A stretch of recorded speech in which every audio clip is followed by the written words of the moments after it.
Hello, I'm Teresa McKee, your host for A Mindful Moment. Thank you for joining me as we explore ways to increase mindfulness in our day-to-day experiences through weekly topics, expert interviews, and guided mindfulness meditations.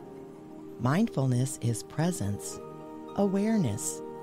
It's paying attention to what's happening within us and around us. Mindfulness increases our emotional, physical, and mental well-being. It can also enhance our focus and productivity. Perhaps most importantly, in today's uncertain world, mindfulness strengthens our ability to be more compassionate toward ourselves as well as others.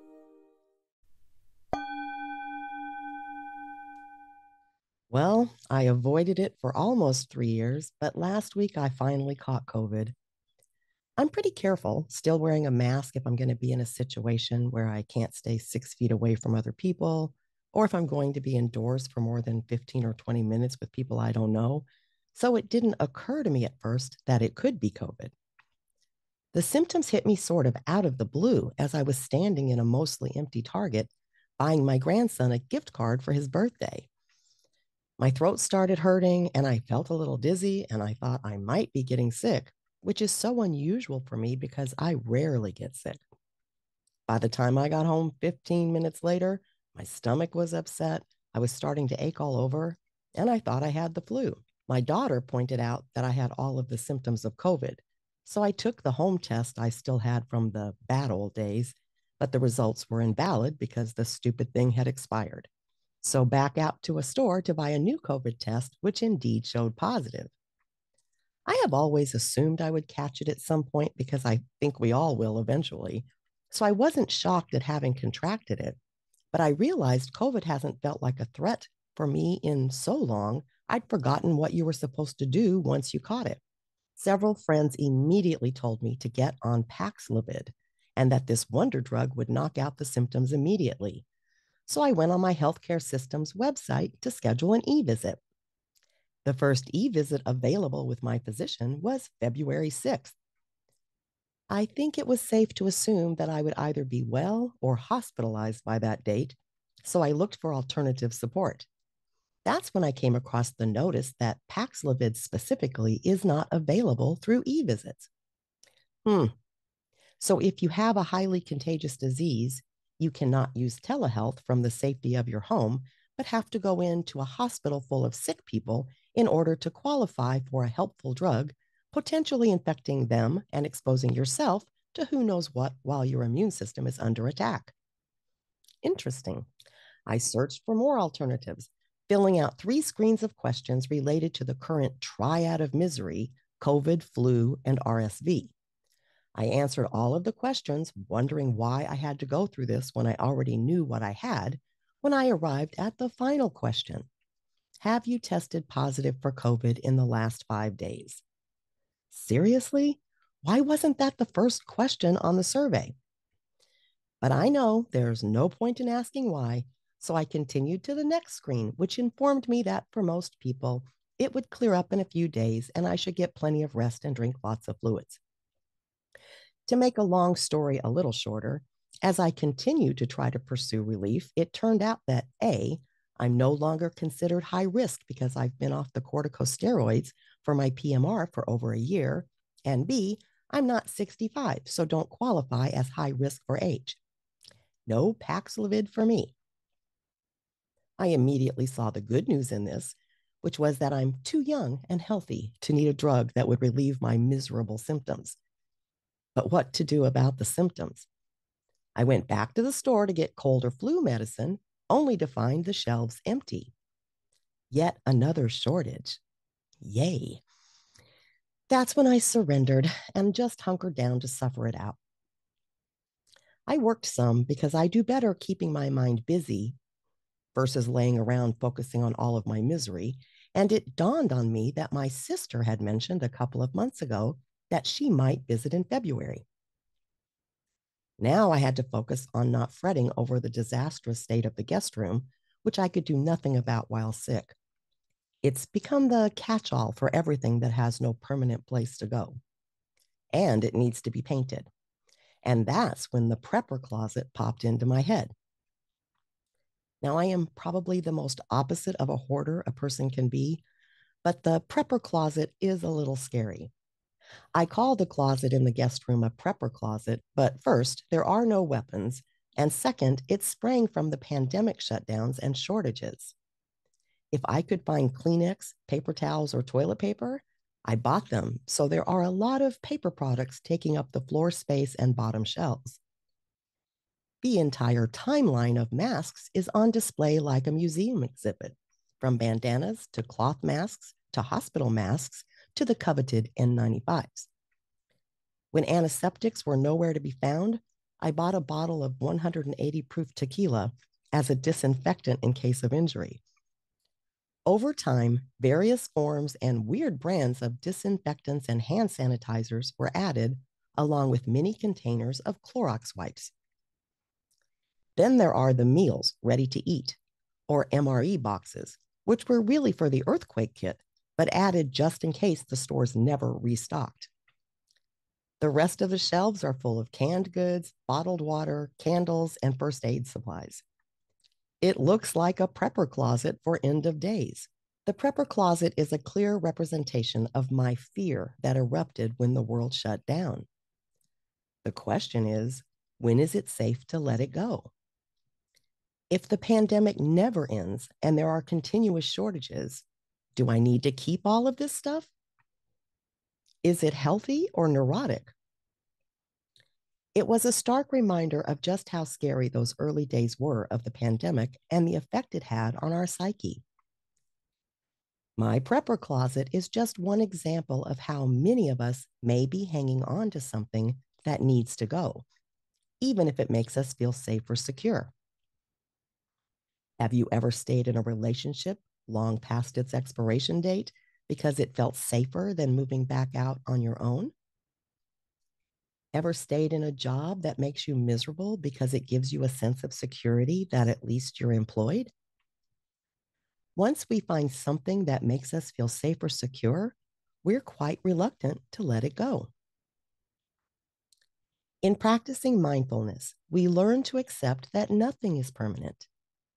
Everything passes, from events to people to our own thoughts. This allows us to avoid clinging tightly to things and instead just enjoy them while they're here, or to suffer through them while they last. This could be seen as a way to be truly grateful for something instead of taking it for granted, or to ease suffering because we know it will pass. We run the risk of getting stuck when we become too attached to people or things. New opportunities need space to enter. And if we're clinging tightly to the old, there's no room for the new, and we miss out. Take a few minutes to check in to see if you might have a cluttered home, office, or mind, or perhaps a relationship or job that isn't meaningful anymore, that's preventing anything new from entering or emerging. Our whole lives are a series of passing phases, from infanthood to childhood to adolescence to the various stages of adulthood. And at each phase, we shed the old and ease into the new. We don't keep our security blanket from infanthood as we mature into the next phase, but we sometimes do hang on to people, situations, or things for the same reason, thinking that they can make us safe. But that sense of safety or security doesn't come from an external source. It comes from our own minds. When we feel insecure or scared, the ego sends the stimulus to the brain that we're in danger. The brain then floods our bodies with stress hormones to prepare us to fight or run.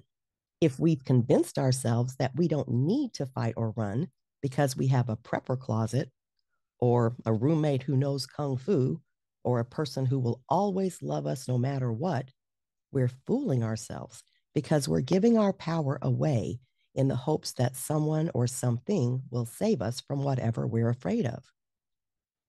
To be clear, we could perceive life as quite frightening these days. Everything from climate disaster to egg shortages to inflation can feel scary. There was another mass shooting here over the weekend where 11 people were killed while celebrating the Lunar New Year. That heartbreaking incident is the 36th mass shooting in the US in 2023, and January is not even over. But for each of these events, there are many, many more events that are not scary, where billions of people are safe each day, where people are kind and considerate to each other, where most people are not breaking the law. We can't avoid seeing or hearing about fearful things in the world, and feeling afraid is part of being human. It's a survival instinct that is meant to keep us safe. But most of what is causing us fear is not, in fact, a situation where we are in direct danger. The tragic shooting this weekend is not a threat to me, for example. I feel sad and even angry about it. I feel enormous empathy for the victims and their families and friends. But I don't let my mind extrapolate out to that place where nowhere is safe for anyone. Massive flooding around the globe this winter is not going to sweep me personally away, despite the way the news media reports it. For people directly affected, these things are, of course, a cause for real fear. But for most of us, the fear is a generalized sense of the world not being safe. We can learn to face our fears instead of turning to external sources for a sense of safety and security. We can look directly at our fear during meditation, for example. Consider keeping eyes open, sit in a comfortable position, and bring to mind something causing fear. As the feelings of fear rise up, instead of resisting them, simply allow yourself to feel however you feel, observing the thoughts and sensations that are occurring. Try not to cling to the thoughts or emotions. Just notice each one as it presents itself and then allow it to pass. You can also practice breathing in safety and breathing out fear. With each exhale, you release a little of the fear through your breath. This may need to be repeated multiple times, and if at any point there's too much discomfort, simply stop and breathe slowly, re-regulating your system. While working through fear in meditation is quite valuable, it's equally important to develop methods we can incorporate in our daily life to work through fear. Pay attention to blame showing up. Beating ourselves up when we feel fearful isn't helpful. Try to suspend self-judgment. It's a normal human response to feel fear, so there's no reason to self-blame or shame. Be kind to yourself and practice self-care. Fear thrives when we're tired or pushing ourselves too hard, so take time for yourself when needed. Celebrate small victories. Overcoming small fears is progress, so give yourself a pat on the back or a real reward when you deal with a cockroach or have that dreaded conversation with someone or open a notice from the IRS as soon as it arrives. As you build confidence in overcoming small fears, you'll find more strength in facing the bigger ones. Try to be curious about your fear. When we avoid or tamp down our anxieties, it tends to increase our fear, not alleviate it. So take a look at it with curiosity. Where did it come from? When did it begin? Is there anything meaningful about it? And perhaps the most important question, is it real? And as always, if it becomes too uncomfortable, simply stop. We're always in charge of where we allow our minds to go. By hanging on to everything I could possibly need in the event of an earthquake or pandemic gives me a false sense of security. Sure, I'm prepared. But what if instead it's a fire or flood? Both good possibilities now in California. All of that stuff won't do me a bit of good. And how much stuff does it take to be safe enough? I'm not sure, but these insights are telling me it's time to dismantle the prepper closet. I'll keep a normal disaster kit so that I'm prepared to survive for a few days if we lose all municipal services, which is the prediction in case of a major earthquake. But I don't need to be armed with a closet full of stuff for a potential Armageddon. Instead, I'll make room for my sister, if she comes, to hang up her clothes. And if she doesn't come, I'll have a place to put all of that stuff I've deposited in the guest room. This might be a good time to take an inventory of any fears you're holding on to. And check behaviors that have been in response to fear, real or perceived, that might be keeping you stuck. Wouldn't it feel great to just open the door wide and let those fears go? We all can with self-compassion through mindfulness. Until next time, I encourage you to meditate daily and be mindful in all of your everyday activities.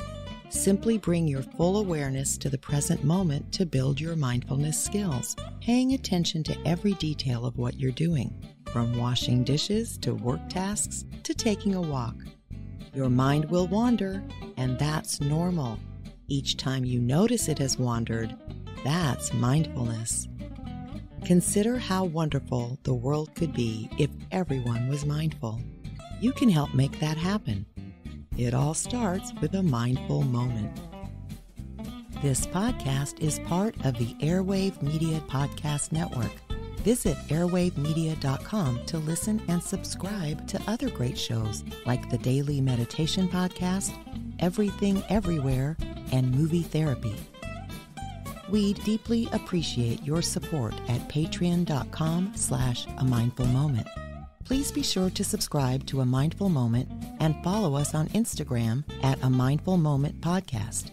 Visit our website, amindfulmoment.com, to access podcasts, scripts, and book recommendations. A Mindful Moment is written and hosted by Teresa McKee and/or Melissa Sims. The Spanish version is translated and hosted by Paola Tile. Intro music, Retreat by Jason Farnham. Outro music, Morning Stroll by Josh Kirsch, Media Right Productions. Thank you for tuning in. This podcast is produced by Work to Live Productions.